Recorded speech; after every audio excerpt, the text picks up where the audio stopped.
내가 만일 너와 함께한 내 백성 중에서 가난한 자에게 돈을 구워주면 너는 그에게 채권자같이 하지 말며 이자를 받지 말 것이며, 내가 만일 이웃의 옷을 전당 잡거든 해가 지기 전에 그에게 돌려보내라. 그것이 유일한 옷이라. 그것이 그의 알몸을 가릴 옷인즉 그가 무엇을 입고 자겠느냐. 그가 내게 부르짖으면 내가 들으리니 나는 자비로운 자임이니라. 너는 재판장을 모독하지 말며 백성의 지도자를 저주하지 말지니라. 너는 내가 추수한 것과 내가 짜낸 줍을 바치기를 더디하지 말지며, 내 처음 난 아들들을 내게 줄지며, 내 소와 양도 그와 같이 하되 이랫동안 어미와 함께 있게 하다가 여드레 만에 내게 줄지니라. 너희는 내게 거룩한 사람이 될지니 들에서 짐승에게 찢긴 동물의 고기를 먹지 말고 그것을 개에게 던질지니라. 오늘 우리가 봉독한 이 말씀을 가지고 성도의 삶의 제목으로 말씀의 은혜를 같이 나누겠습니다. 오늘 본문은 십계명의 말씀을 확대 해석해서 그 사회법으로 우리에게 주신 그런 말씀들입니다. 그러면 우리가 이 사회법을 지금 현 사회에 적용을 하지 못하니까 이 말씀을 배울 필요가 있느냐, 성경에 이 말씀이 들어갈 이유가 있느냐, 그렇게 생각할 것입니다. 그러나 이것은 그대로 적용할 수는 없을지 몰라도 이 말씀의 원리는 우리에게 그대로 적용이 된다는 것을 우리가 늘 기억해야 하는 것입니다. 오늘 본문에 보면 부름받은 주의 백성들이 어떻게 살 것인가, 이것이 바로 오늘 주제가 되는 것입니다. 어떻게 사느냐, 31절에 보니까 너희는 내게 거룩한 사람이 될지니 이렇게 말했어요. 그러니까 주의 백성들은 하나님이 거룩한 것처럼 우리도 거룩한 삶, 다시 말하면 구별된 삶을 살도록 우리에게 요청하셨다 하는 말씀입니다. 그러니까 이 땅에 우리가 다른 사람들과 다 섞여 삽니다. 안 믿는 사람들, 이방인, 이런 사람들 다 같이 섞여 살죠. 같이 섞여 가정생활하고 같이 섞여 직장생활하고 사업을 합니다. 그러면 성도가 어떻게 살아가야 하는가? 거룩하게 구별된 삶을 살라, 그렇게 말씀하고 있는 것입니다. 그러면 거룩한 삶, 구별된 삶은 어떤 것인가? 우리가 지난 시간에 이방 문화에서 구별된 삶이라 그렇게 말씀을 나누었어요. 오늘은 이 성도들의 자세들 중에 가난한 자들에 대한 태도를 우리에게 말해주고 있습니다. 다시 말하면 거룩한 삶은 바로 이렇게 긍휼을 베푸는 삶이라는 것을 우리에게 말씀하고 있습니다. 여기 보니까요, 옷을 담보로 가지지 말라. 너무 가난한 자들에게 가혹하게 대하지 말라. 왜? 그 가혹한 것 때문에 그 입에서 저주와 원망이 나오게 될 것이고, 그리고 그 저주와 원망의 소리를 하나님이 듣게 될 것이다. 그러면 내게 좋지 않을 것이다 하는 그런 원리로 우리에게 말씀해주고 있는 것입니다. 여러분, 돈을 빌려주고 이자를 받는 것, 정당한 원리에서 가능한 일이지요. 그러나 여기 보니까 그들에게 가혹하게 원망이 나올 만큼 가혹한 행위를 하지 말아라. 이것이 바로 성경의 원리가 되는 것입니다. 여러분, 이것은 지금도 우리에게 적용되는 줄 믿습니다. 우리가 어떤 위치에 있든지 가혹하게, 내가 옳다 생각하여 가혹한 말이나 그리고 가혹한 행동을 하지 말라. 왜? 그렇게 행동함으로 인해서 사람이 원망할 것이요, 그 원망을 하나님이 듣게 될 것이요, 그 원망이 다시 내게 되돌아와 내게 이를 것이기 때문에 우리는 항상 악을 악으로 갚지 말고 선으로 행하여 갚으라, 그렇게 말씀해 주고 있는 것입니다. 천국 백성들은 하나님이 보신다, 하나님이 들으신다, 그런 믿음으로 살라 하는 말씀입니다. 이제 마지막으로 거룩한 성도, 구별된 성도의 삶을 우리에게 이야기해 주는데, 하나님이 세우신 권위에 순종할 것을 말씀해 주고 있습니다. 28절에 보니까 너는 재판장을 모독하지 말며 백성의 지도자를 저주하지 말지니라, 이렇게 말을 했어요. 여기 원문에 보면 재판장은 누구냐? 하나님으로 되어 있는 것입니다. 그러니까 출애굽기에서는 하나님과 재판장이 계속 혼용되어 사용되고 있는 거예요. 그러니까 하나님이 세우신 권위를 모독하지 말라. 하나님을 모독하지 말고 또 하나님이 세운 백성의 지도자를 저주하지 말라. 이것이 바로 성경이 우리에게 가르치는 내용입니다. 재판장은 율법으로 분쟁을 판단하는 자예요. 그러므로 어떤 의미에서 구체적으로 보면 말씀을 가르치는 자라 이렇게 말씀드릴 수 있는 것입니다. 그러니 여러분 보십시오. 하나님이 세우신 권위를 인정하고 살고 순종하고 살 것을 우리에게 늘 말씀해 주고 있는 거예요. 백성의 지도자를 저주하지 말라. 백성의 지도자도 하나님이 세우신 권위자가 되는 것입니다. 그러므로 교회에서 세운 질서든지 국가에 세운 질서든지 여러분 성경적인 원리는 여러분 그 지도자가 비성경적이고 우리를 신앙생활하지 못하게 하고 그리고 우리를 억압하지 않는 한 성경적인 범위 안에서 우리는 하나님이 세우신 권위에 순종하고 따를 것을 우리에게 말씀해 주고 있다 하는 것입니다. 여러분 이것이 성도의 바른 태도인 줄 믿습니다. 그리고 마땅히 드려야 할 것을 드리라 이렇게 말해요. 29절 30절에 보니까 나오는데 이것은 하나님께 드릴 예물 또는 세금 이런 것도 포함이 될지도 모르겠습니다. 너는 내가 추수한 것과 내가 짜낸 즙 바치기를 더디하지 말지며 내 처음 난 아들들을 내게 줄지며 내 소와 양도 그와 같이 하되 이래 동안 어미와 함께 있게 하다가 여드레 만에 내게 줄지니라. 여기 뉘앙스를 보면 이것은 하나님께 드리는 예물을 의미한다. 그렇게 말씀드릴 수 있습니다. 여기 더디한다. 왜 사람이 더디할까요? 잊어버려서가 아닙니다. 여러분 그것은 아까워서 주저하는 거예요.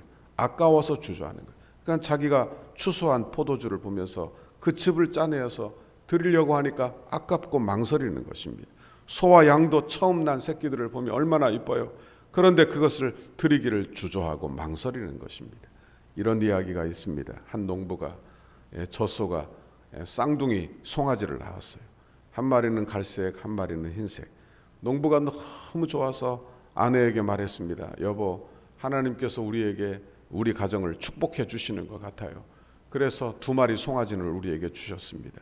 우리가 다 갖지 말고 한 마리는 잘 키워서 하나님께 드립시다. 이렇게 좋은 마음으로 말을 했어요. 그래서 아내가 물었습니다. 그러면 두 마리 중에 어떤 걸 하나님께 드릴까요? 그러니까 남편이 대답을 하지 않고 결정을 하지 않고 미뤄두자 하더라는 것입니다. 1년의 시간이 지났습니다. 두 마리 송아지가 잘 자라면 좋았는데 한 마리 송아지가 병에 걸려 그만 죽고 말았어요. 농부가 급히 풀이 죽어 집에 들어와서 하는 이야기가 이런 이야기입니다. 어떡하지? 여보, 하나님의 송아지가 그만 죽고 말았어. 그렇게 말하더라는 거예요. 여러분 그렇습니다. 우리가 좋은 것은 취하고 남은 것은 하나님께 드리는 그런 이기적인 마음을 가지고 있지는 않은가 우리는 생각해 보아야 합니다. 그래서 성경은 고린도후서 9장 7절에 보면 각각 그 마음에 정한 대로 할 것이요 인색함으로나 억지로 하지 말지니 하나님은 즐겨내는 자를 사랑하시느니라 그랬어요. 여러분 은혜 받은 성도의 특징 그건 자원하는 마음이 가득하다는 거예요. 자원하는 마음. 누가 억지로 시켜서 하는 게 신앙생활이 아닙니다. 예배는 자원하는 마음으로 드리는 것이 예배예요. 이것이 바로 우리의 신앙생활이에요. 여러분 그런 마음으로 주 앞에 예배하는 우리 모두가 되시기를 바랍니다. 여러분 주 앞에 드리는 삶, 구별하여 드리는 삶, 구별하여 내 시간을 드리고 구별하여 내 물질을 드리고 구별하여 봉사하고 여러분 이것이 우리의 신앙생활이에요.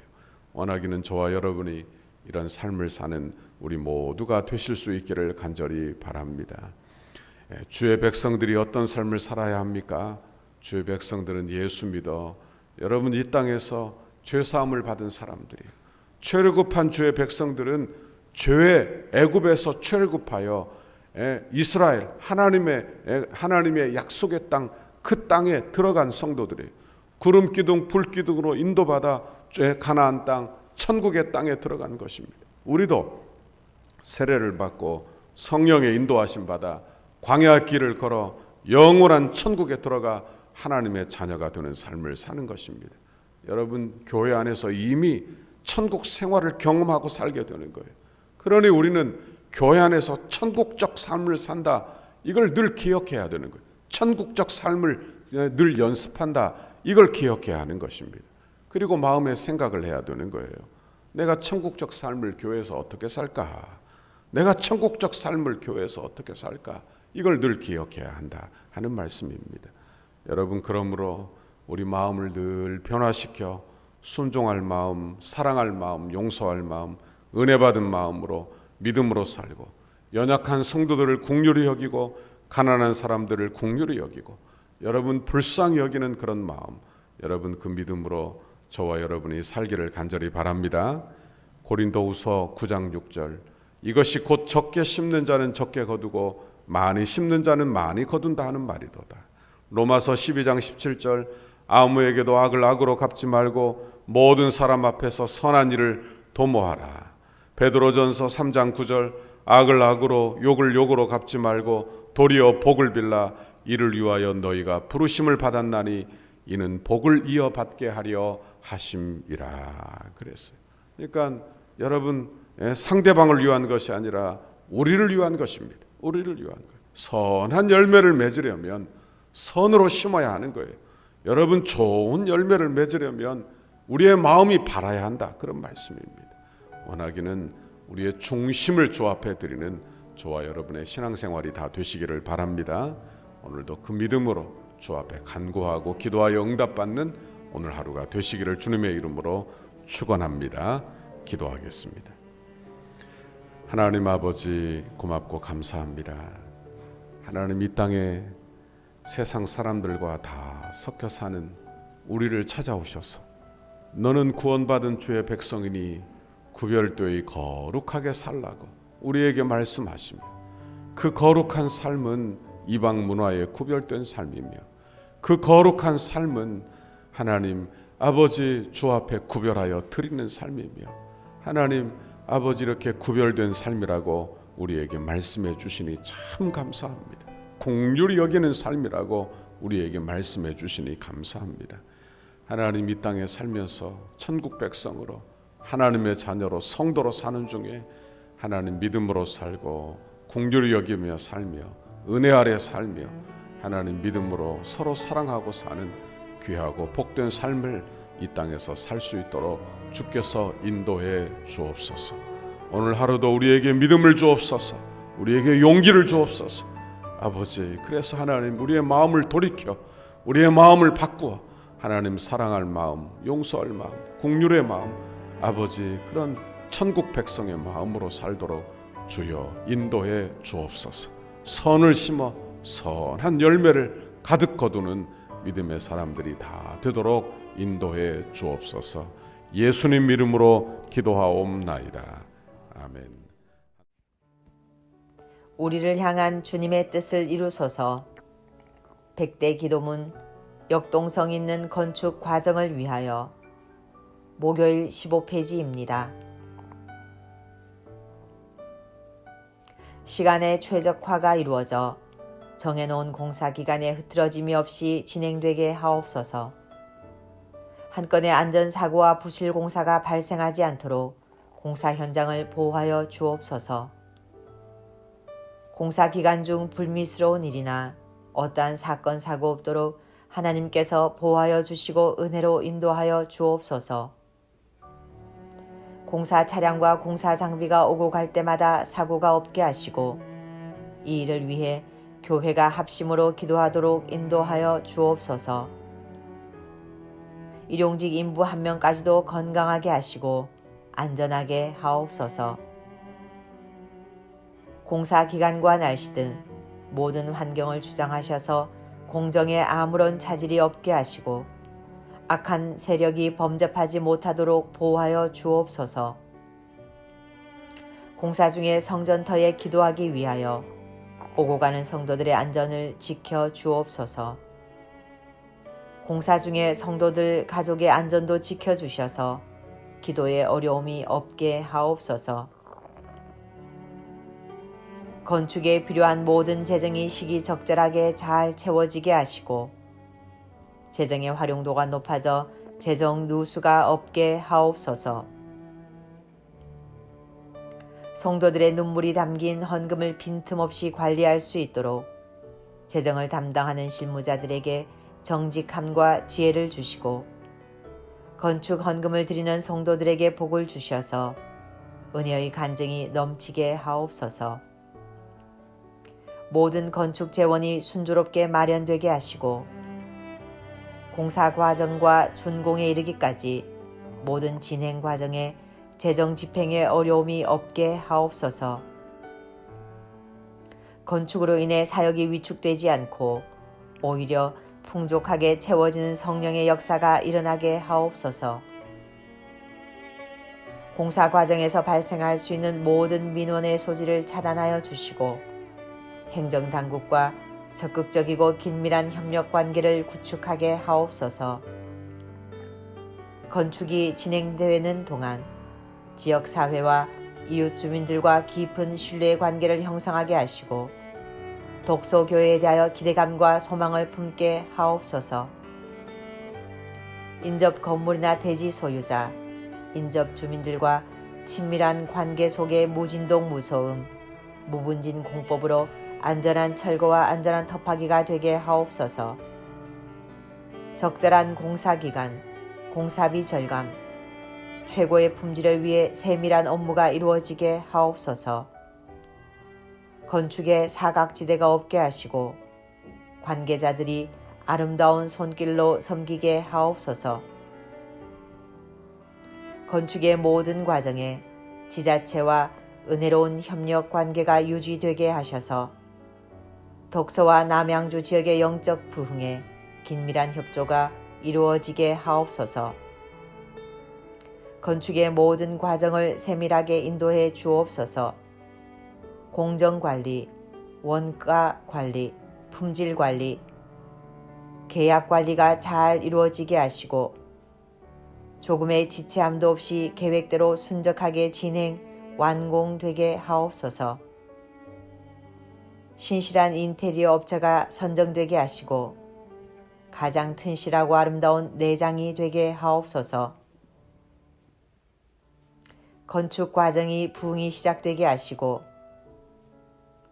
건축 현장마다 강력한 여호와 이레의 임재를 체험하는 은혜의 성지가 되게 하옵소서.